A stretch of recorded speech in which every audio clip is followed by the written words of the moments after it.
नमस्कार दोस्तों, आपका स्वागत है हमारे इस न्यूज़ एक्सपो के चैनल पे।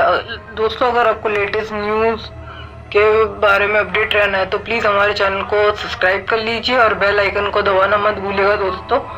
तो आइए शुरू करते हैं। ये न्यूज़ है चंद्रयान 3 के बारे में। इसरो ने देश के तीसरे मून मिशन चंद्रयान 3 में तब बड़ी सफलता हासिल की जब चांद के दक्षिणी ध्रुव पर उसकी सफलतापूर्वक लैंडिंग करवाई। ऐसा करके इसरो ने कमाल कर दिया। इसके बाद 14 दिन तक चांद पर चंद्रयान 3 के विक्रम लैंडर और प्रज्ञान रोवर ने कई महत्वपूर्ण डेटा इकट्ठा किया। इन डेटा के नतीजों से दुनिया भर के वैज्ञानिक आश्चर्यचकित रह गए।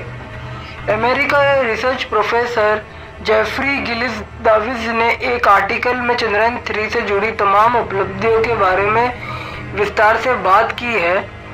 स्पेस डाटा कॉम पर लिखे आर्टिकल में कहा गया है कि चंद्रयान 3 के डेटा से पता चला है कि चांद की मिट्टी में लोहा, टाइटेनियम, एल्यूमिनियम और कैल्शियम जैसे अपरिष्कृत तत्व शामिल है।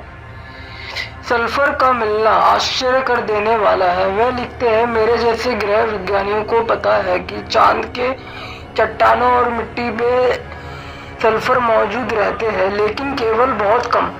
इन नए डेटा से पता चलता है कि अनुमान से अधिक सल्फर सदास्त्र हो सकती है। प्रज्ञान के पास 2 उपकरण हैं जो मिट्टी का विश्लेषण करते हैं।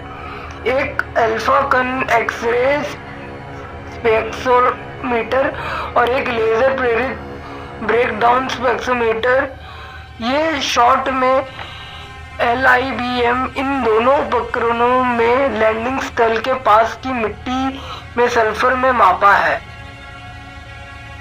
वैज्ञानिकों का दावा है कि चंद्रमा की मिट्टी में मौजूद सल्फर दिन अंतरिक्ष यात्राओं को जमीन से दूर रहने की मदद कर सकता है, जिससे ये माप विज्ञान का एक उदाहरण बन जाएगा जो अन्वेषण को सक्षम बनाता है।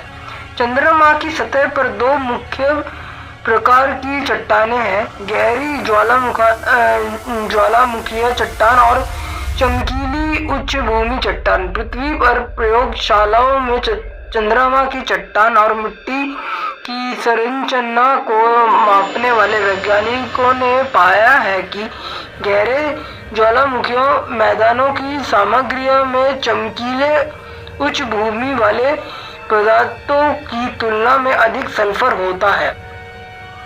सल्फर मुख्यतः ज्वालामुखी गतिविधि से आता है।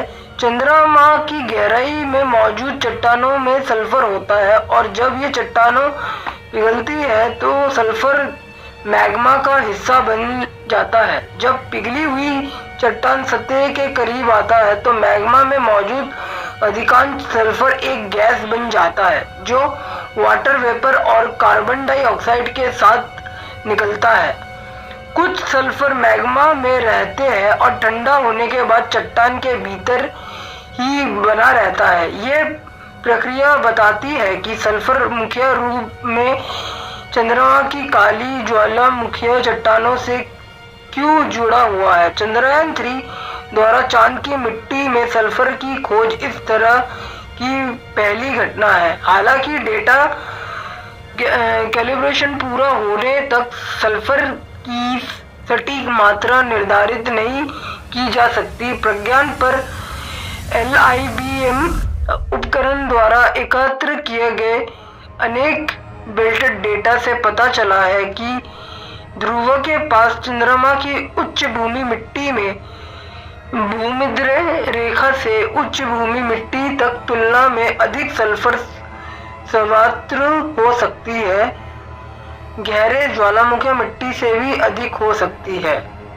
धन्यवाद दोस्तों ये न्यूज़ सुनने के लिए। अगर आपको ये न्यूज़ अच्छी लगी है तो प्लीज़ हमारे वीडियो को लाइक कीजिए और शेयर कीजिए और अपडेट रहने के लिए हमारे चैनल को सब्सक्राइब एंड बेल आइकन को दबाना मत भूलिएगा दोस्तों। मिलते हैं अगली बार।